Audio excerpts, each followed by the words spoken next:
What did Saddam Hussein have in common with two famous serial killers? And how did he grow from a traumatized child into a ruthless dictator?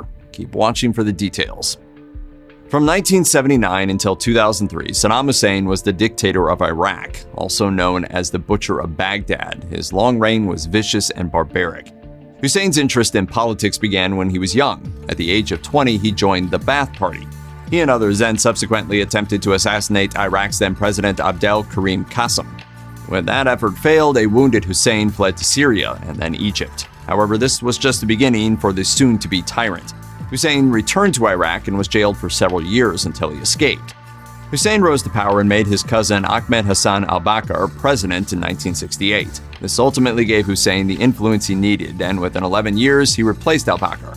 Already known for his ruthless attitude, Hussein proceeded to arrest and execute most of his inner opponents within a year of his presidency on counts of treason. In 1980, he went to war with Iran. The conflict lasted nearly a decade and resulted in millions of deaths on both sides. Hussein eventually ordered the development of chemical weapons that were used on Iraq's own people.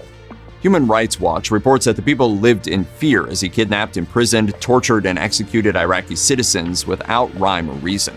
His forces had the authority to murder anyone they believed to be in opposition to his bloody regime.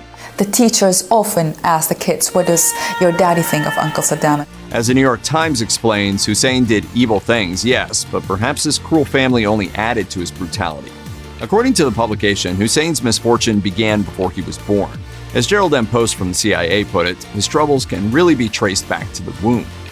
His father died months before Saddam was born, or left, reports are conflicting, and shortly after that, Hussein's 12-year-old brother died of cancer. Consumed in grief, his mother, Suba Talfa Musalat, attempted to abort her unborn child and kill herself. Unsuccessful, Hussein was born on April 28, 1937, in Tikrit, Iraq.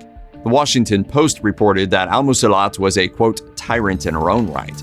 Described as an intimidating presence, the New York Daily News writes, al-Musalat did not want to keep her son and sent him to live with an uncle until he was 3. Suba al-Musalat found another man to marry, but he already had a wife. She refused to become a second wife, and Ibrahim al-Hassan left his first wife for her. When his mother remarried, Hussein returned to live with her and his new stepfather, known in their village as Hassan the Liar. The Washington Post reports that al-Hassan severely abused the young boy physically and emotionally. He repeatedly beat him and overall made his life agonizing. It's said he made Hussein steal and perhaps even kill someone, according to the Post. His mother never intervened. This prompted him to return to his uncle's home by 10 or 11 years old, by some accounts, 8 or 9 by others. Ultimately, Hussein's uncle influenced his politics. He was a member of the Ba'ath Party, the same party Hussein joined in 1957 and later gave him power. Early in childhood, he displayed troubling behavior to vent his anger. This included torturing small animals, which A&E describes as a telltale sign that a person will eventually become violent against humans. As the Washington Post explains, a cold mother and an abusive father figure contributed to creating Hussein, the mass murderer. It also meant that it was more than likely he was only going to be stopped with violence, as that's all he's ever known. Despite knowing that Hussein was a brutal killer and maniac, those who read his CIA psychological profile were taken aback by the devastating details from his early life. Gerald Post told the New York Times, "Of all the leaders I've profiled, his background is assuredly the most traumatic."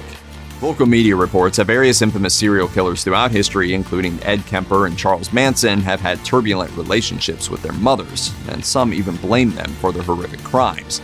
Hussein eventually paid for his. When the U.S. invaded Iraq, he fled. Hussein was later found hiding in an underground bunker and put on trial. He was executed by hanging on December 30, 2006, after being found guilty of several human rights violations. Check out one of our newest videos right here. Plus, even more grunge videos about historical figures are coming soon. Subscribe to our YouTube channel and hit the bell so you don't miss a single one.